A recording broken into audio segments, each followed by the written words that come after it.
Good morning. I'm Brendan Keefe, Chief Investigator with Atlanta News First Investigates, and welcome to our streaming coverage of the Republican National Convention. We're going to have live reports from Milwaukee with Doug Reardon, who is there, our political reporter.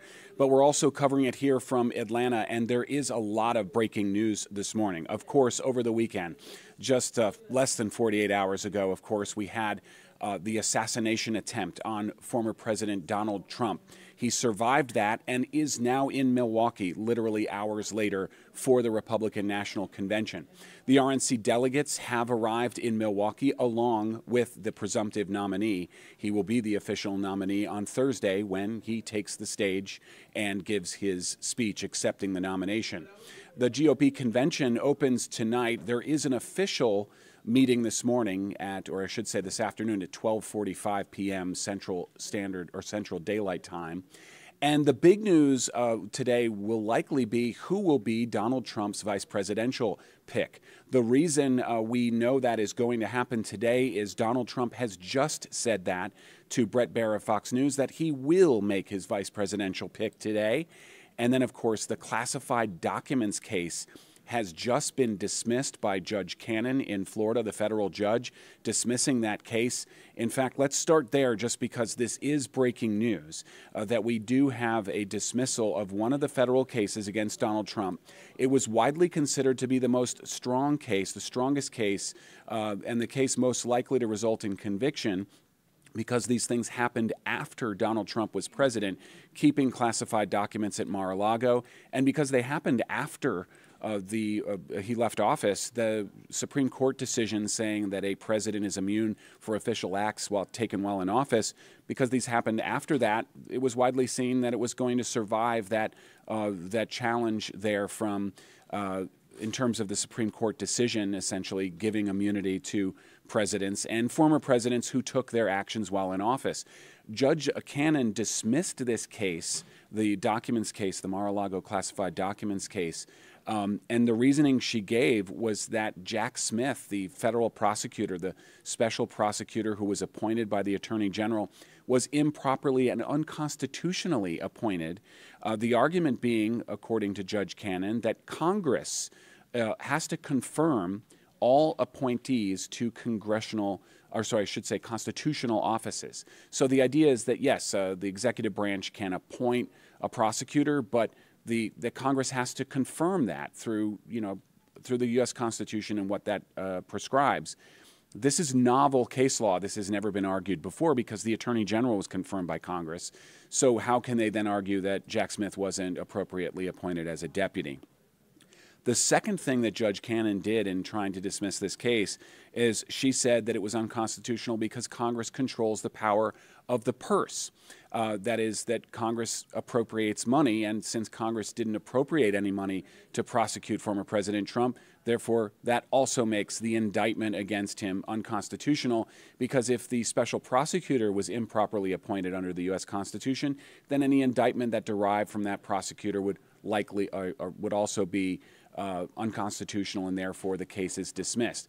We do expect an appeal of this case all the way up to the 11th Circuit. That is the next step. The 11th Circuit U.S. Court of Appeals is here in Atlanta, so Atlanta will take center stage in that appeals process. But no matter who prevails in the 11th Circuit, the next step would be the United States Supreme Court, and that case may not be heard at least until fall, obviously, because the Supreme Court is not in session right now, and maybe even until next year, and by then we may be talking about a President Trump, a second presidency, and at that point it may be moot because the president himself can order the case dismissed. And now we know, because of what the Supreme Court ruled, that would actually be completely legal, even if it had criminal intent. Only because the presidents are now immune from official acts while in office. So a lot of big developments on the legal front.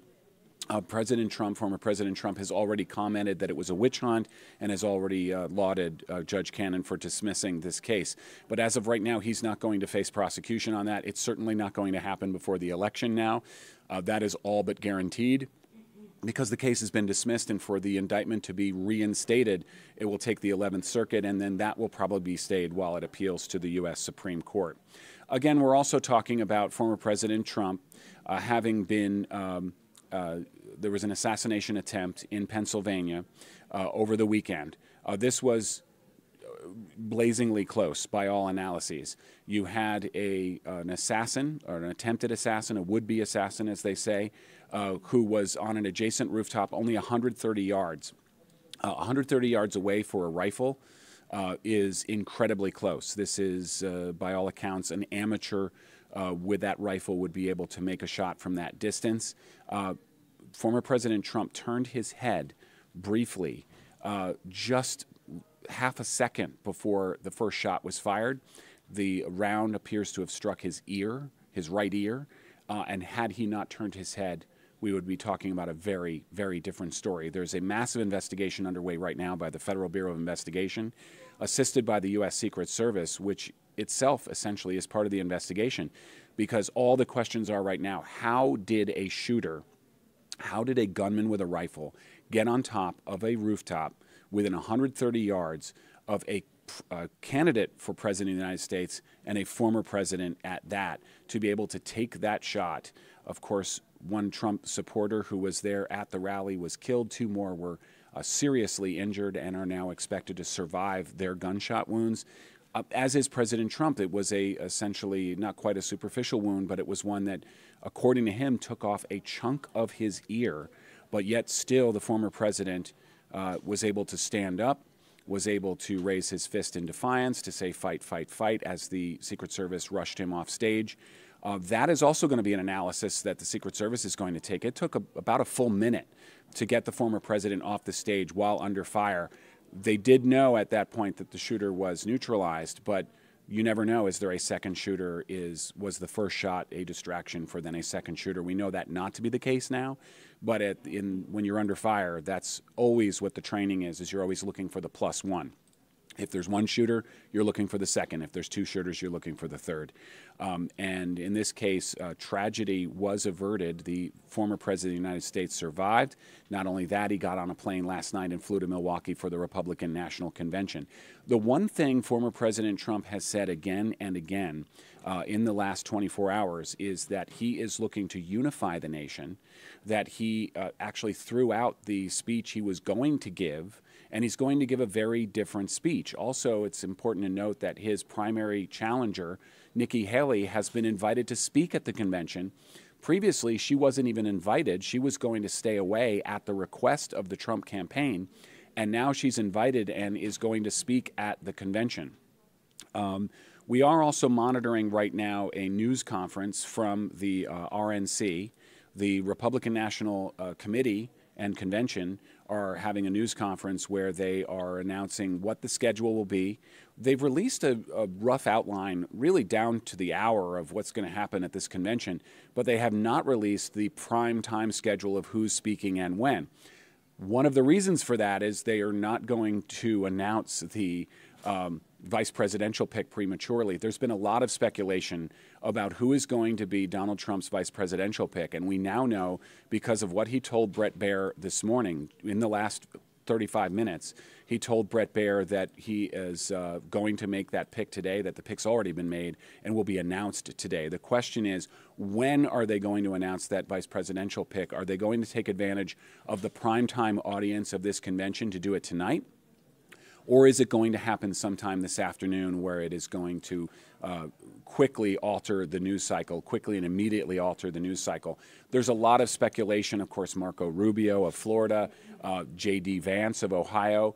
There was, literally neighbors of J.D. Vance were reporting that there were several black unmarked SUVs that were showing up outside J.D. Vance's house yesterday with U.S. government license plates.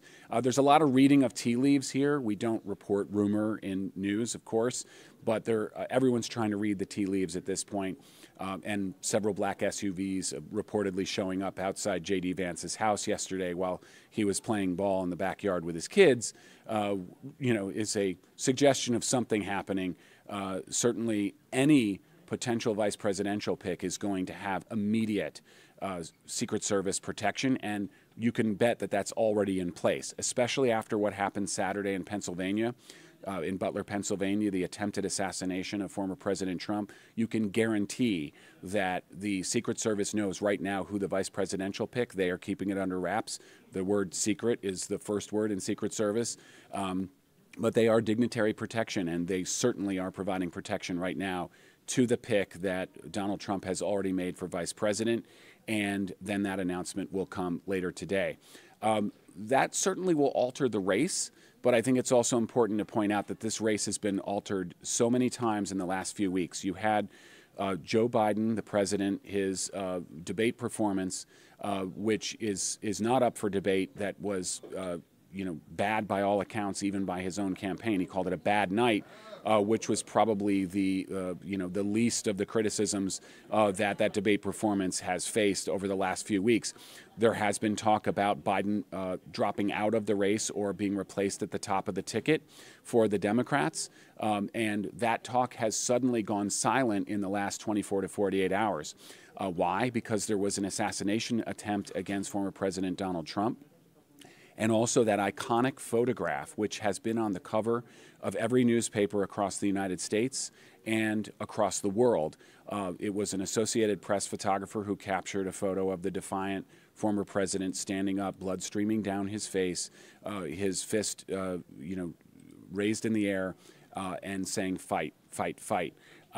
That, obviously was a candidate's reaction to what had just happened, but he is getting a lot of credit, certainly within the political world, for that reaction, showing strength after having literally been under fire and surviving a shooting in real time. This was all within a minute of an attempted assassination, and that photograph is certainly having an effect on the electorate at this time. We won't know just how much until we see polling, but we do expect polling in the next couple of days. What was that, Lindsay? Can you show me that again? Oh, sorry, just checking. We've got things happening very quickly here right now. We're expecting to hear from Doug Reardon at the convention in Milwaukee in just a moment. We're going to be going to him in just a few minutes. We also are looking at a couple of different things. Before we go to Doug Reardon live, let's take a look at what he reported in the last few hours on everything that happened in terms of the security at the Republican National Convention. It's always a story. I've covered several conventions, Democrat and Republican. The last pair that I covered would have been 2016. Security was incredibly tight. That's always on speculation because look what happened in 1968 at the Democratic National Convention in Chicago, where it's happening again this year. But then now we've had an assassination attempt against the former President Donald Trump. And so security is the focus. Here's what Doug reported in the last few hours. Stepping off his plane in Milwaukee Sunday with a fist pump, Donald Trump was on time and still scheduled to accept his third straight Republican nomination for president this week. Trump arrived in Wisconsin one day after the former president survived a shocking assassination attempt at a rally in Pennsylvania, bloodying his ear, but leaving him alive and well, his campaign said. At Pfizer Forum, the venue for this year's RNC, police from the federal, state, and local level patrolled and blocked streets. So we are confident in these security plans that are in place for this event, and we're ready to go. U.S. Secret Service said on Sunday they will not make changes to their extensive security plans that have been in the works for well over a year. We cannot, we must not go down this road in America. President Joe Biden, who had a short and cordial conversation with Trump after the shooting, the White House said, called for a tamping down of dangerous speech and actions. It's time to cool it down. We all have a responsibility to do that. The Republican convention is considered by U.S. Secret Service to be a national special security event, one of only a few handled by the Secret Service that gets special coordination because of its size and importance. Saturday's assassination attempt didn't alter this week's RNC schedule at all, and officials said they were monitoring social media for signs of trouble, but they haven't found any. Currently, there are no known articulated threats against the RNC or anyone visiting the RNC. Doug Reardon, Atlanta News First.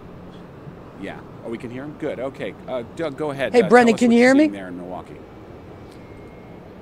Yeah, sorry about that, guys. The tech issues are just going to happen, right? But so we're on the ground here in Milwaukee. We're literally about 2 blocks away. I want to keep showing you this from Fiserv Arena, where most of the action is going to be taking place. The next time we see you, we will be inside Fiserv Arena, which for anyone who pays attention to sports is where the Milwaukee Bucks play. It's a fairly sizable stadium. It's all decked out right now on the inside for the RNC, but this is the more common scene all the way around. There's a good 8x4 block radius where traffic is really bogged up, and then once you get inside of these perimeters here, that is kind of where things are very, very locked down. You have to have your credentials on if you're media at all times. If you're a delegate, you have to have your credentials on at all times. And so this is, as I'm sure you mentioned, Brendan, one of those very, very few and rare events that Secret Service actually designates as a special national security event. And that kind of entails a little bit of extra prep, a little bit of extra intelligence, a little bit of extra coordination on their end. And so you can clearly see that here. You know, I've been to a lot of Trump rallies. I've been to many high-profile political events, but by far this is the one with the most security. And actually, we did get to hear from Secret Service yesterday as far as any of their plans changing because of what happened in light of Saturday with the assassination attempt, and they said no. We're kind of saying, you know, we had this in place, we had these plans in place, and so regardless of what happened on Saturday, we were ready to go anyways. There's a lot of local police here as well. In fact, I'm told there are some agencies from Georgia that are lending a hand with the security procedures here this weekend. So we've seen Milwaukee police, we've seen Wisconsin State Police, Michigan State Police, Chicago Police, and of course U.S. Secret Service and FBI agents as well, just kind of mulling around here, making sure everything is safe. We were able to get inside the perimeter last night as well, and things were a little more lax, but today they've really tamped up. They want your credentials on at all times if you're a delegate or a member of the media. We're also kind of told that you know, there would be frequent security sweeps as well. That may be in light of what happened on Saturday. But then we also got this news today that the VP pick would be announced, and so we are going to try and get in there as soon as we can to try and hear what people are saying about this, who they think it might be. Of course, as you mentioned, J.D. Vance, there were some federal vehicles outside of his home yesterday that his neighbors reported to the media, and so that's a pretty interesting sign for sure. They're all going to be here. Donald Trump had a lot of his surrogates at the debate. He had Byron Donaldson, he had J.D. Vance, he had Doug Burgum, he had Elise Stefanik there. They were all there stumping for him after the debate. They're all going to be here this weekend, and you have to wonder if the person who has been selected has been notified already. If they're announcing that today, you would certainly think so. But again, Secret Service not switching up anything that they already had in place, because this was already an incredibly high security event with lots of coordination and participation from federal agencies and local, Brendan. You know, Doug, security is always a concern at these conventions. You know, I'm a veteran of multiple conventions, but I've never covered a political convention that occurred hours after an assassination attempt on a candidate or former president, and now we have both of those situations happening there in Milwaukee. Again, in my experience, just it takes over an hour sometimes to get from that outer perimeter into the arena. You know, what is the distance from that outer perimeter to the arena itself? And if you've gone into the arena yet, how long did it take you to go through that process? Yeah, I wish we had talked earlier about the traffic delays, because we would, no, I'm joking, but I'll show you. Fiserv is literally about 3 blocks right down the road. Our GPS, we had to pull over right here on the side of the road. Our GPS had us at 36 minutes to get from this point right here to just 3 blocks down the road across the river at Fiserv Arena. So certainly, obviously, traffic is pretty backed up here just on one of the main arteries through downtown Milwaukee. And so, you know, the other thing, too, that we learned at that Secret Service press conference yesterday was, you know, man, the logistical lift for this and to host an event of this nature is insane. They had to talk to local businesses. They had to talk to all of their partners in the community as well, you know, to figure out how is this going to impact your business? What can we do to help? What can we do to minimize the impact to pedestrians and drivers here? And, you know, the answer was really just trying to make it as smooth as possible, try to get that literature about the zones out there, where people could go, where people couldn't go. But again, you know, this is just kind of the nature of these events. Even when there's a political rally or a visit by a high-profile candidate in town, this happens, and so you're just going to have this over the next couple days. One other thing that I want to mention, too, is there was actually a legal fight over where protesters could voice their First Amendment concerns. There was an event that actually was meant to bring people out here to protest the RNC and to demonstrate outside of it. There was a First Amendment zone that was set up, and protesters said that's not close enough to the event for us to be able to express our First Amendment rights. So they went to the courts. Things didn't really change much for those protesters. So there is still a First Amendment zone just about 3 or 4 blocks south of where Fiserv Arena is, not far from the Milwaukee River. But again, we're going to see a lot of activity outside of this zone. Of course, hopefully the idea is that it's all safe activity, but you got to be able to, and they said this in the press conference yesterday, give people their ability to voice their First Amendment rights. And so that was really a big topic of conversation leading up to this convention, was where were people going to be allowed to protest? And it was a conversation even before what happened on Saturday with the assassination attempt. And so it really heated up again this weekend, talking about how do you balance safety concerns versus First Amendment rights, right? It's a tough thing to do, and Secret Service admitted that yesterday. But the First Amendment zone, to my knowledge, has not changed. It's still in that area where we were told it would be a couple of blocks south of the arena itself. But just to give you an idea kind of how this all works, it's a logistical lift like you wouldn't believe, and this is kind of the result, is all this traffic, all these barriers that have been set up, and so yeah, lots of activity even outside of that Secret Service zone. As I said, the next time that we see you later on this afternoon, we will be inside Fiserv Forum, where a lot of this activity is going to be taking place, and we presume where Donald Trump is set to announce his VP pick probably in just a couple of hours from now. Doug, no question. You know, I covered the 2004 Republican convention in New York City, and that was at Madison Square Garden, and you talked about the effects that this is having on a city like Milwaukee. Imagine New York City, and that was right after 9/11, just a couple of years after 9/11. So security was incredibly tight, plus there were protests. And in a city like New York, you can't shut down all of Manhattan because there's a political convention. So there was traffic, you know, within a block and a half of Madison Square Garden, and still it brought New York City to a standstill. I can only imagine what's happening there in Milwaukee. We've talked a lot about security. I want to talk to you about what you think is going to be the big story today. Clearly, it's going to be the vice presidential pick, which former President Trump has announced he is going to make today. But do you think that's going to be the big story of today, or at least the next day or two? Yeah, I think so. I mean, hey, when it rains, it pours with this political season. It seems to be the case, right? You had the assassination attempt on Saturday. Think about the week that Donald Trump has had, right? He nearly lost his life on Saturday, narrowly avoided that assassination attempt. Today, he gets one of his most threatening legal cases dropped. It's off the table now. And so I heard you mention this earlier, but my first thought there was all eyes are now going to be on Fulton County and what happens with this, really the only viable remaining criminal case, and even that's kind of a stretch given where that case is at with its appeal. But, you know, and now you have him coming out and saying he's going to make his VP announcement today. He told Brett Baer from Fox News that earlier this morning, to a lot of shock and surprise, because we expected that announcement to happen on Wednesday and for Trump to make that announcement himself. I don't know if he's actually going to get up on stage and make that announcement. You would think, right, if it's his running mate, he's going to be up there on stage today inside the arena making that announcement. But we've gotten very little details. He just kind of dropped this on everybody this morning in a Fox News interview. And so once we get inside, I certainly expect to know a whole lot more about how that's going to go down and who's going to be making that announcement. But I still think that's the big story of the day. Because again, if Trump is going to be preaching unity in his speech, if he's changed his address a little bit after what happened on Saturday, I am interested to see how he goes into the rest of the week, if he's going to be making this big announcement today, and what kind of tone he strikes after what happened Saturday, and of course after his criminal case was dropped.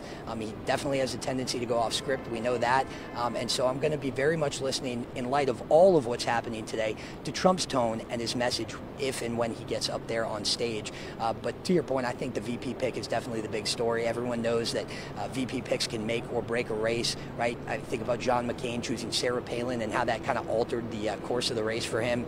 And so this is certainly a big day. It's going to mean a lot to a lot of people here. Certainly the delegates are very interested to see who that running mate would be. And so we'll wait and see. I really don't have a good guess for you. I'm not a betting man, but we're going to find out hopefully in the next couple of hours who that will be, and if it will even be one of the front runners that's been talked about. A good handful of them, of course, including J.D. Vance, Doug Burgum, and you know, a couple others, but we'll wait and see, Brendan, and we expect to know again by the day's end who that running mate is going to be. The great Doug Reardon, political reporter for Atlanta News First. It's great to see that Atlanta News First Mike flag represented there in Milwaukee. We look forward to your reports. We know that you're going to be working some long days and long nights. Even just getting to the hotel after your 11 o'clock report tonight is going to be quite a challenge. We thank you for being there to report on this. We got a lot of coffee at the hotel. We'll be okay. So that's the story directly from Milwaukee, from Doug Reardon. It's good to have him there. Of course, we're there all week doing this reporting on site. But this is more than just a convention. Boy, the times have changed since I started in this business 34 years ago. The political conventions at that point were carried live in prime time by all of the networks. And now they have become more streaming events, or we take samples from them, and the nominees are determined long in advance. Although the Democratic National Convention this year, still a question mark about what's going to happen with Joe Biden at the top of the ticket. But there's been a huge development, of course, and it's more than just a news story. It has huge political implications, is the attempted assassination of former President Trump, who is also the presumptive nominee for the Republican Party just hours before the convention. There is a huge impact, obviously, politically, but then also there is some local reaction here in Atlanta. You know, remember that Georgia is going to be the site of multiple political rallies on both sides. Both parties are going to be here in Georgia because Georgia is a swing state. All polls right now show Donald Trump with a lead in those polls, but remember that Joe Biden won this state by 11,780 votes back 4 years ago. And so Georgia is a swing state, and we now have Rebecca Schramm, who's reporting on how the events of this weekend were seen here locally in Atlanta. Governor Brian Kemp said here in America, we are supposed to settle our political differences peacefully at the ballot box, not through heinous acts of violence. Take a look. In his social media post, Governor Brian Kemp also said that all Georgians mourn the innocent life taken and pray for those still receiving care.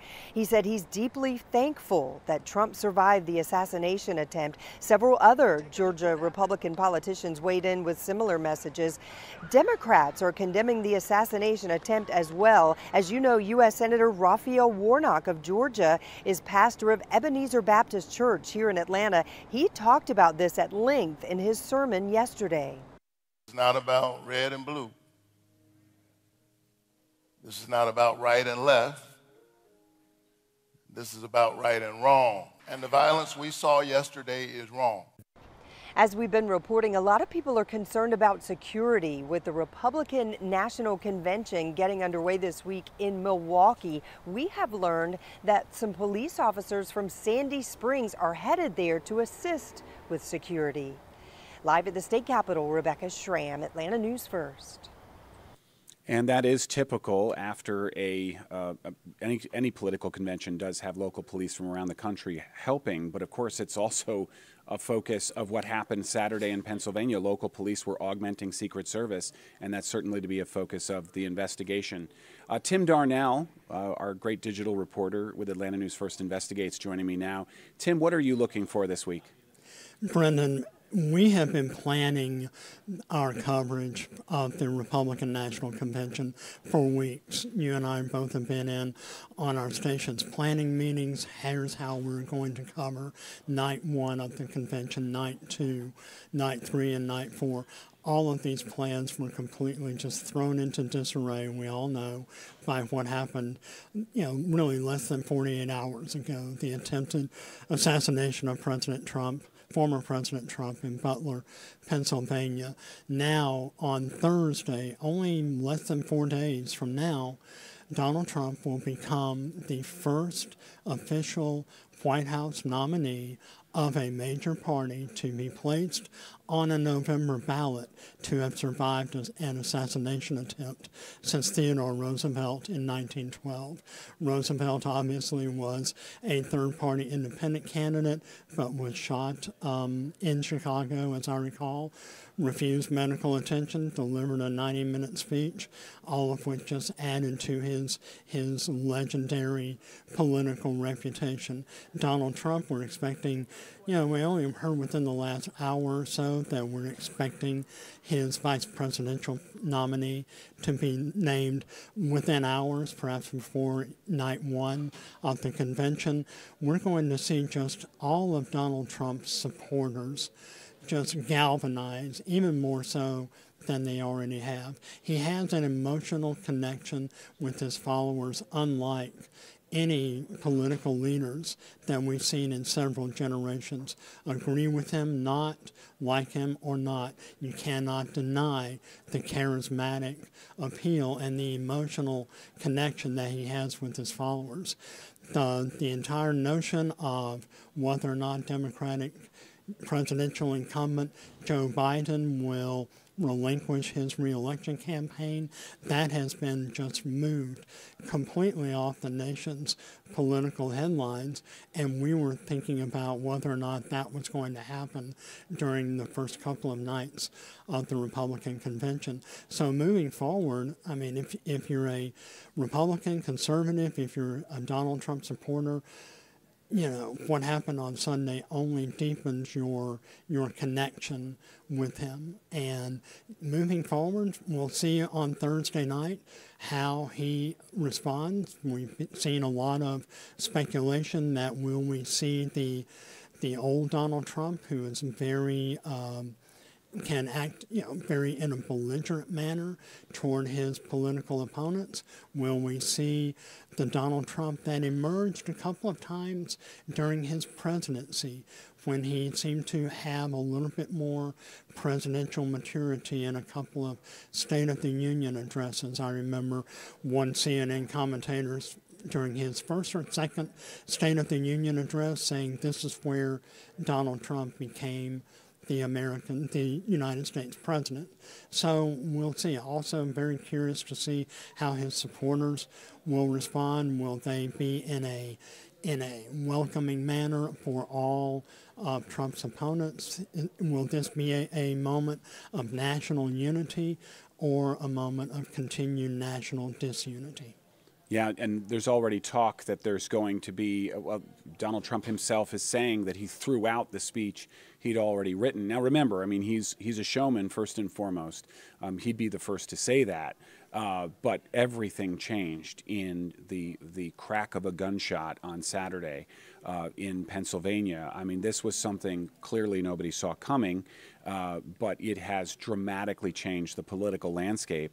I think no one saw Joe Biden's debate performance coming. So this has been the least predictable political cycle probably since the year I was born, 1968, where things are happening so quickly that radically change the political landscape. One of the things that is going to change the political landscape today, because former President Trump has said he's going to make this announcement today, is his pick for vice president and running mate.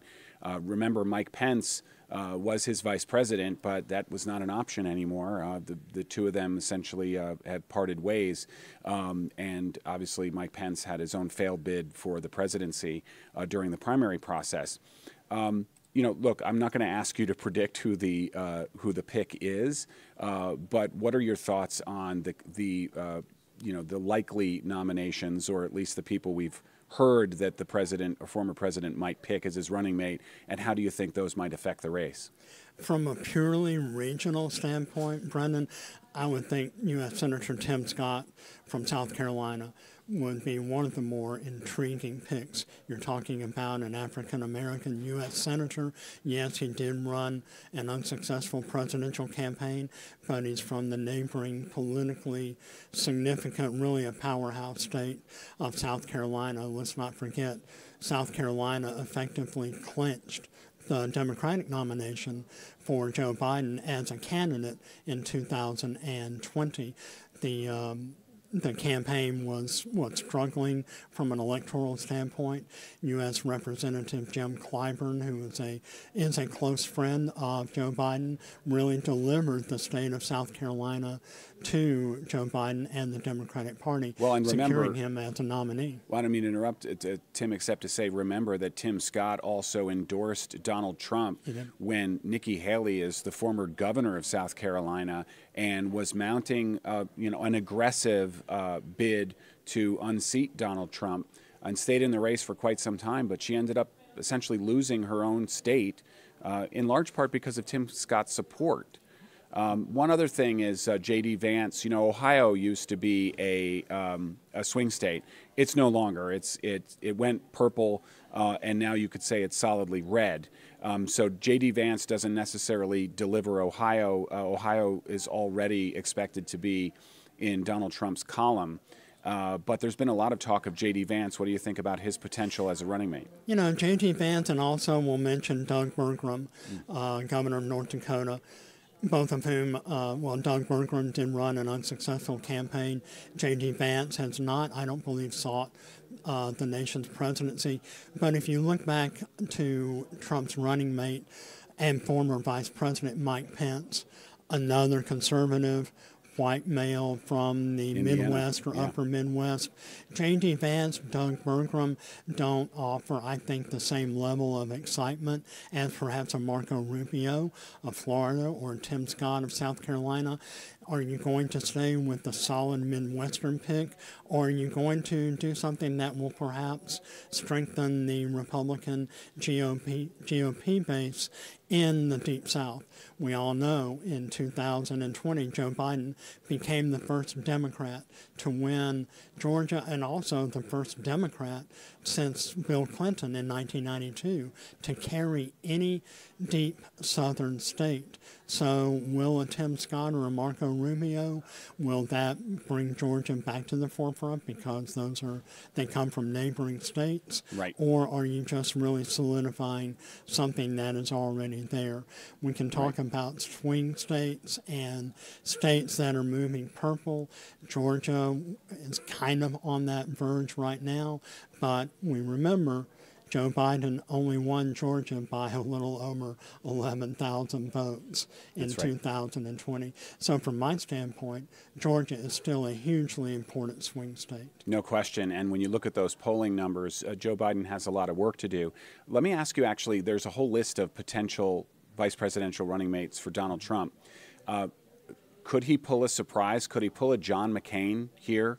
You remember when he chose Sarah Palin, then governor, or former governor now of Alaska, and that was a huge surprise, and it upended the campaign that year sort of twice. When he first made the announcement, it was such a fresh announcement, a female governor from Alaska, a much younger person than himself, which kind of took away from some of the age concerns.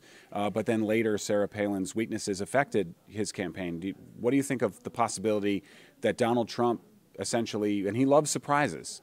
He loves surprises. What if he picks somebody who isn't on the list? And it's interesting. I was watching a documentary over the weekend looking back at the life and career of John McCain. And the analysis that this documentary was presenting was saying, all right, John McCain knew he was trailing a little bit in the polls. There was a vast generational and cultural and social divide between him and then U.S. Senator Barack Obama. He really just swung for the fences. It didn't work out. To me, if I'm going to be surprised, I'm looking at U.S. Congresswoman Elise Stefanik from New York. That she was one who we believe, was vetted fairly early in the process. Her name seems to kind of have faded from the headlines over the last couple of weeks. But also, let's remember, Donald Trump has said in the past that his number one consideration is who can take over as commander-in-chief. We saw what happened over the weekend. The capabilities of whoever his vice presidential running mate is going to be vetted very thoroughly. If they haven't already by his campaign, they certainly will be by the media, because he came within only a couple of millimeters from becoming a fatality over the weekend. So now we really have to look at the qualifications of who his running mate will be. That's going to be first and foremost. Yeah, so we're just checking I'm just going to look at some of the YouTube comments over here. We've got some people asking questions. Some people are, where are YouTube comments? I'm sorry, I'm not seeing them in the chat here. So, apologies here. Okay, there we are. All right. Yeah, so, yeah, okay, so great comments here on YouTube, and we thank you for following. We're going to keep an eye on those. You know, one thought, Doug, as you mentioned, Elise Stefanik is really interesting because one other thing that Donald Trump seems to value over all else is loyalty to him. And Elise Stefanik was not a real dyed-in-the-wool Trump supporter until she was, and then she was all in. And she has been one of his most vocal supporters. You know, remember that there are lots of people who were part of the first Trump campaign who are persona non grata now. I mean, even his former chief of staff. So you've got in former, you know, Secretary of Defense, et cetera, et cetera. You know, there's several people who have held positions within the Trump campaign who are not endorsing him for re-election.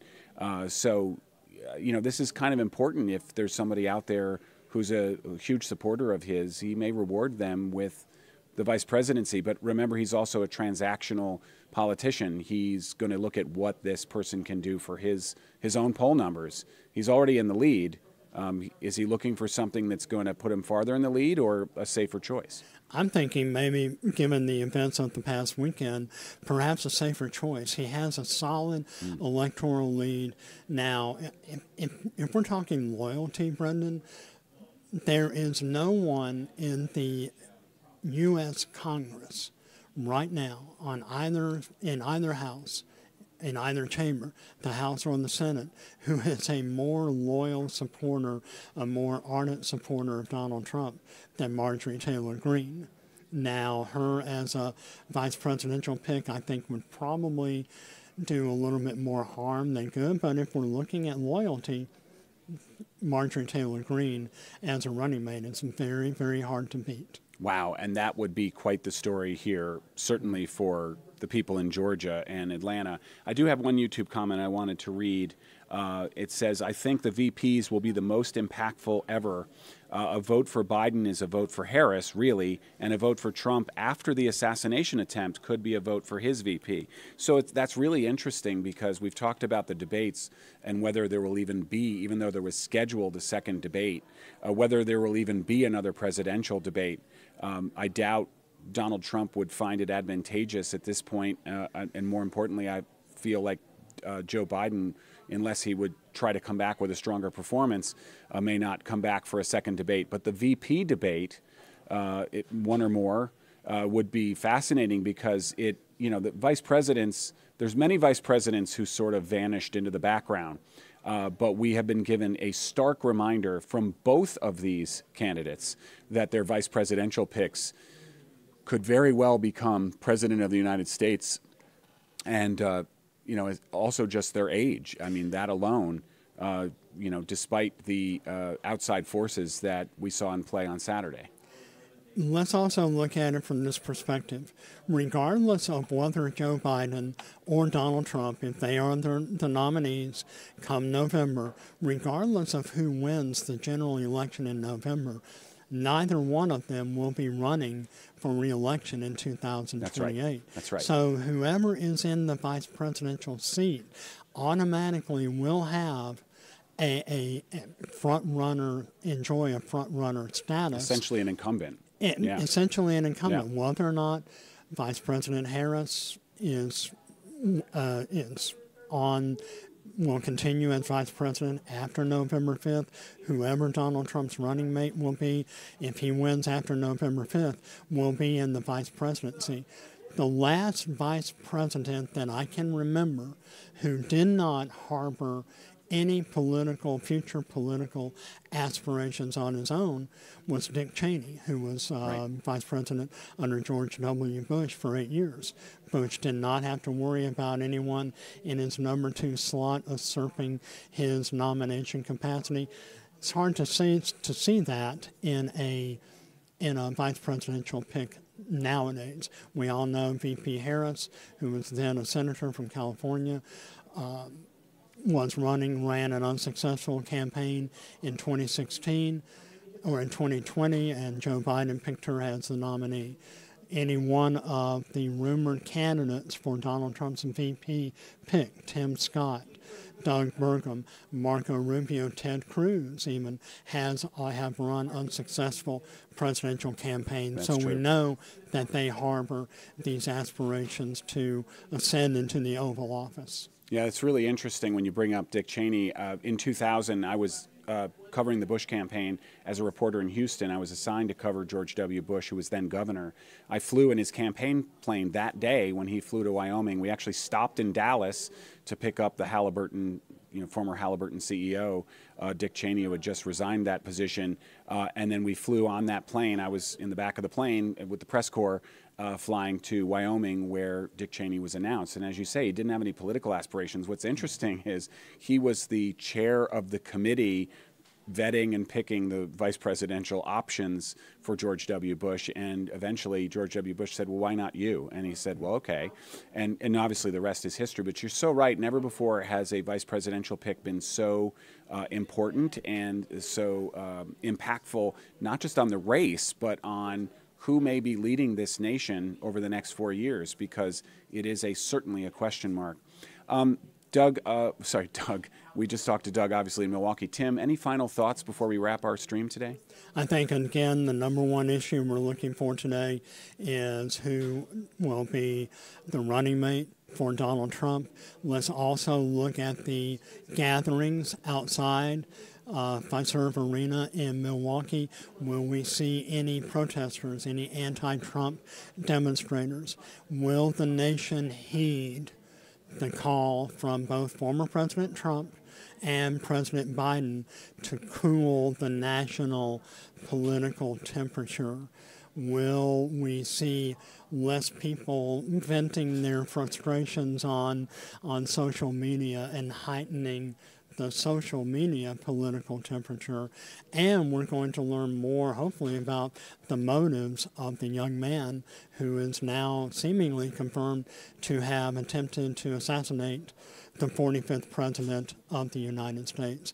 Let's also keep an eye on Georgia delegates. Marjorie Taylor Greene, Governor Brian Kemp is at the Republican National Convention. He and Donald Trump have had a frosty relationship, but Brian Kemp was one of the many hundreds of officials posting their messages of condolences and support online Saturday night, only hours after the attempted assassination of the 45th President of the United States. Just a fascinating and frightening series of events, but you're right. I mean, you've got extremes on both sides of the political spectrum right now sharing things that we simply can't repeat because they're not confirmed. They're not even close to reality, some of the things that have been proposed. Of course, we're investigators, so we look into everything. But we're not conspiracy theorists, and there seem to be conspiracy theorists on both sides, and hopefully that political temperature will be lowered. Tim Darnell, digital reporter and producer with Atlanta News First Investigates. Thanks for joining us. For everyone else watching, let's give you an idea of what to expect the rest of the week from us before we sign off. We're going to be doing this live stream every day at 11 o'clock. We'll stick with you as long as necessary to bring you the latest developments from Milwaukee and also Georgia perspective, reporting throughout Atlanta News First on every newscast. I'll be back at 7 o'clock. Tonight to report on some developments today at the Republican National Convention. But we have an entire team with Gray Television and also with Atlanta News First reporting on scene and from here in Georgia. So with that, I am Chief Investigator Brendan Keefe with Atlanta News First Investigates. We'll see you later. Thanks for watching.